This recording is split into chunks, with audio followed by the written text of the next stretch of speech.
That's when things got hazy. All I could recall was lying naked on the bed. I felt a hand run through my body from my chest area towards my crotch. I felt this inexplicable adrenaline rush through my head down to my spine. I could feel all the hairs on my chest and my entire body standing and shivering at the same time. There was this intense stimulation and excitement, but at the same time, I felt something telling me to resist it. But lo, I was too weak in my spirit to do so. She continued, and as if on cue, I turned and grabbed her and held her tight to my bosom. That was all we needed to achieve her romantic dreams about me, and for me to assert my masculinity too. It was a stunning experience for me, this first violation of my masculine innocence. I felt so thrilled beyond words, and at a point, it was as if I would die as we rose to the crescendo of passionate indulgence. I could never have guessed until then the animalism of the sex act.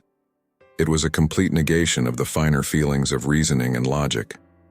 As we climaxed, it felt like a part of my soul had been unleashed, untethered from any sense of morality or reason.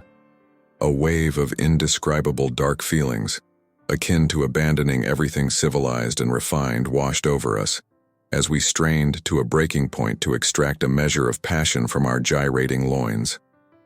When eventually we came through, the animalistic tendencies disappeared. Almost immediately the fog of alcohol began to lift, and the drunkenness and inexplicable wheeze of insobriety left me. The high was gone, and reality hit like a freight train. It dawned on me that a life of drunkenness is a life of nakedness.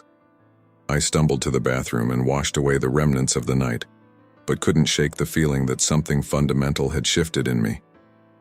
"Wasn't that supper?" Jane asked breathlessly. "Oh, was it?" I asked rather stupidly. "And you are so big down there?" She continued. "I couldn't bear its sluggish, strangling motion into me. I nearly screamed for you to stop off." With towel in hand cleaning up, I said, "But you've always wanted it and had to abuse me for it." "I can't guarantee you that exclusive right over me."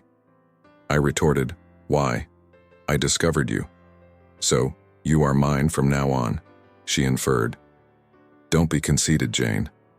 Doesn't it occur to you that other girls have been itching to have me just as you've been at it? Giving in to you doesn't mean that I will go on a rampage of debauchery on the campus. But for God's sake, I can't be tied to you.